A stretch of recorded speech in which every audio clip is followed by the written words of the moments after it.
शुभम शुभम।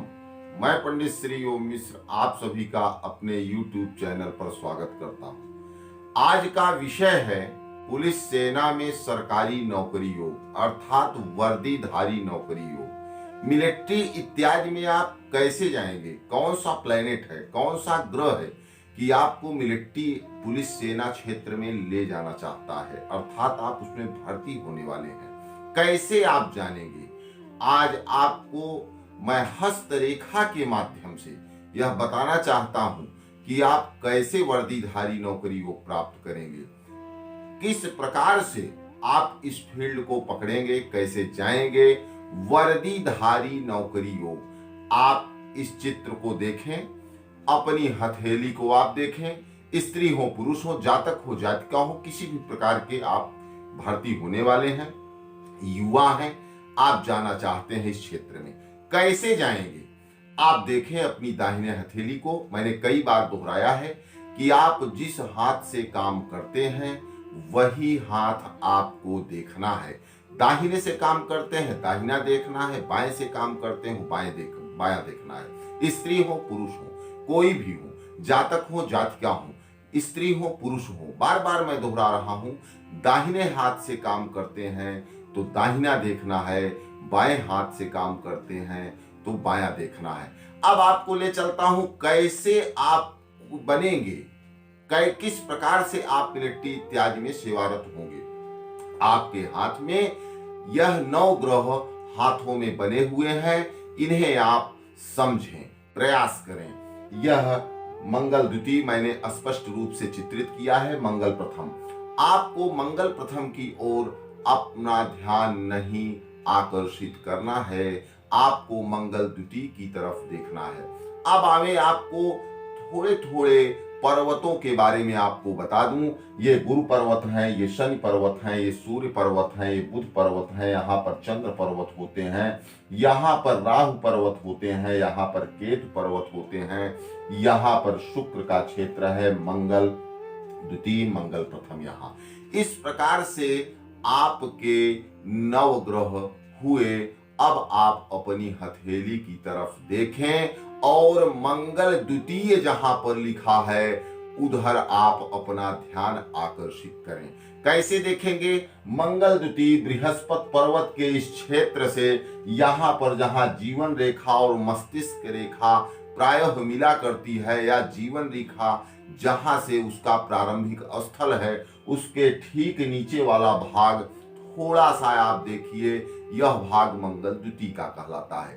अब मंगल द्वितीय कैसा हो, अर्थात उभरा हुआ हो, कुछ मोटा सा दिखाई दे, पूरी हथेली आप देखें थोड़ा सा उभार लिए हो, उभार का मतलब है उठा हुआ हो, अर्थात पर्वत अच्छा है, स्पष्ट है और इसी पर्वत के माध्यम से उठा हुआ है, तो आप जान लें कि आप मंगल द्वितीय आपका अच्छा है और आप सेना पुलिस में भर्ती हो सकते हैं। प्रथम बात। द्वितीय बात, आप देखें यदि इस पर्वत पर यानी यहाँ पर इस पर्वत पर त्रिभुज या चतुर्भुज यानी चतुष्कोण अर्थात त्रिभुज चतुर्भुज का चिन्ह बना हो, त्रिभुज और चतुर्भुज का चिन्ह बना हो, इस प्रकार से भी यदि यह चिन्ह बना हो त्रिभुज का या चतुर्भुज का, ऐसे भी चिन्ह बना हो, तो आप जान लें आप मिलिट्री पुलिस सेना में सिपाही इत्यादि की नौकरी प्राप्त करने वाले हैं, आप प्राप्त करेंगे। तीसरी बात, यदि आपके हाथ में त्रिभुज और चतुर्भुज न भी बना हो और कोई रेखा सूर्य पर्वत से मंगल पर्वत तक या मंगल पर्वत से सूर्य पर्वत तक गई हो, ये देखिए अनामिका अंगुली के नीचे का भाग सूर्य पर्वत कहलाता है, अनामिका अंगुली के नीचे का भाग सूर्य पर्वत कहलाता है, और सूर्य पर्वत से निकलने वाली कोई भी रेखा मंगल पर्वत को छूती हो तो आप पुलिस सेना इत्यादि में वर्दीधारी नौकरी प्राप्त करेंगे। या मंगल पर्वत से कोई रेखा निकलकर सूर्य पर्वत को जाए, मंगल रेखा उसे हम नहीं कहते, हमारे हस्तरेखाविद कहते हैं, हस्तरेखा शास्त्र बोलते हैं कि मंगल रेखा एक समानांतर जीवन रेखा की तरह चलती है, उसे मंगल रेखा कहते हैं। परंतु यह रेखा जो हम समानांतर चलने वाली बता रहे हैं, यह न भी हो हाथ में, तो भी उसकी मैं आज बात नहीं बता रहा हूं, उसे मैंने आपको हस्तरेखा शास्त्री के अनुसार बताया, यानी हस्तरेखा की पुस्तकों में या जो वर्णन किया गया है, इस मंगल रेखा से मेरा कोई औचित्य और मतलब नहीं है। सूर्य रेखा मंगल पर्वत को छूती, सूर्य रेखा मंगल पर्वत को छूती हो, मंगल रेखा सूर्य पर्वत तक जाती हो, कोई भी एक दूसरी हो, अर्थात आप वर्दीधारी नौकरी अवश्य प्राप्त करेंगे। सिपाही हो सकते हैं, दरोगा हो सकते हैं, किसी भी विभाग में जिसमें वर्दीधारी नौकरी कहलाती है। अब हम देखते हैं कि आपका पद कितना बड़ा होगा, यश मान सम्मान कैसे आप प्राप्त करेंगे। पुरुष है, महिला है, कोई भी आप अपना हाथ इसी प्रकार स्पष्ट रूप से देखने का पुनः प्रयत्न करें। कोई भी रेखा जो यहाँ पर बनी हो सूर्य पर्वत के नीचे, यह सूर्य रेखा कहलाती है। मान लीजिए आपके हाथ में मंगल पर्वत पर त्रिभुज और चतुर्भुज का चिन्ह बना है, लेकिन कोई रेखा सूर्य पर्वत से मंगल रेखा तक, मंगल पर्वत तक नहीं गई है, परंतु यहाँ चतुष्कोण और त्रिभुज का चिन्ह बना है, और कोई भी एक छोटी सी भी रेखा सूर्य पर्वत पर बनी है जो सूर्य रेखा कहलाती है। यह जितनी ही बड़ी होगी, आपको उतनी ही मान, प्रतिष्ठा, पद इत्यादि आपको प्राप्त होगा, आपका पद उतना ही ऊंचा होगा।